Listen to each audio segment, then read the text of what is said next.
کا ثبات ہو، زیست کی نجات ہو،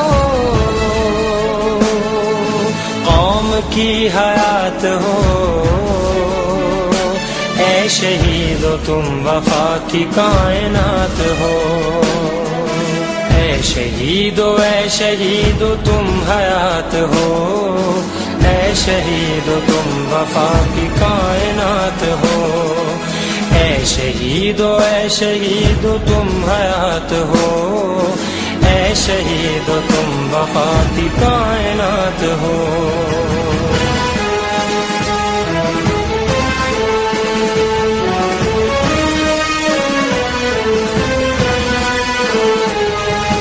ٹکڑے ٹکڑے بم دھماکوں نے کیا تمہیں، کیا مانگے؟ یعنی اس عالم میں کیا ہے ایسا کہ جس کی طرف ہم متوجہ ہی نہیں ہیں؟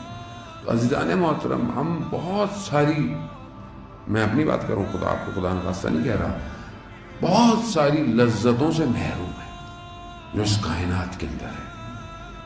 پروردگار، میں روز قیامت میں جہاں سب عیاں ہوگا، کھلا ہوا ہوگا، وہاں تیری ستاریت کی زیادہ ضرورت ہے۔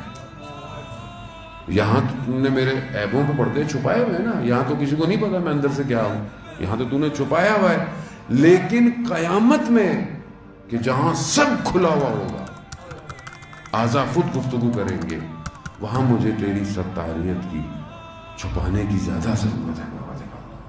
آپ دیکھ رہے ہیں مانگنے میں کیا مانگ رہا ہے، کیوں؟ کیونکہ یہ بندہ جانتا ہے اس خالق کو اس سے مانگنا کیا۔ ہمیں مجبور کر دیتے ہیں یہ راستہ چلنے پر۔ شہادت ہمارا اختیاری راستہ ہے، جبری راستہ نہیں ہے۔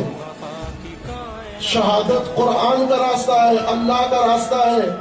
جو قوم مرنا سیکھ لے اسے کوئی مار نہیں سکتا، اور جو قوم مرنے سے ڈر جائے اسے کوئی بچا نہیں سکتا۔ عزیزان، آج ہم ہر روز لاشیں تو اٹھا رہے ہیں، کتنا اچھا ہوتا یہ وہ لاشیں ہوتی جو اختیاراً پیش کی جاتی ہیں۔ اور میں آپ سے عرض کرتا ہوں، ایک طالب علم ہونے کے ناطے جس نے تھوڑا سا دین کا سبق پڑھا ہے اپنے استادوں سے، یقین جان لیں آپ کا قرآن، آپ کا خدا، آپ کا نبی، آپ کا امام، آپ کا دین آپ کو یہ بتا رہے ہیں کہ جب بھی آپ نے اختیاراً موت کا راستہ اختیار کر لیا، آپ کو کوئی نہیں مار سکتا، لیکن جس دن آپ موت سے ڈر گئے اس دن آپ کو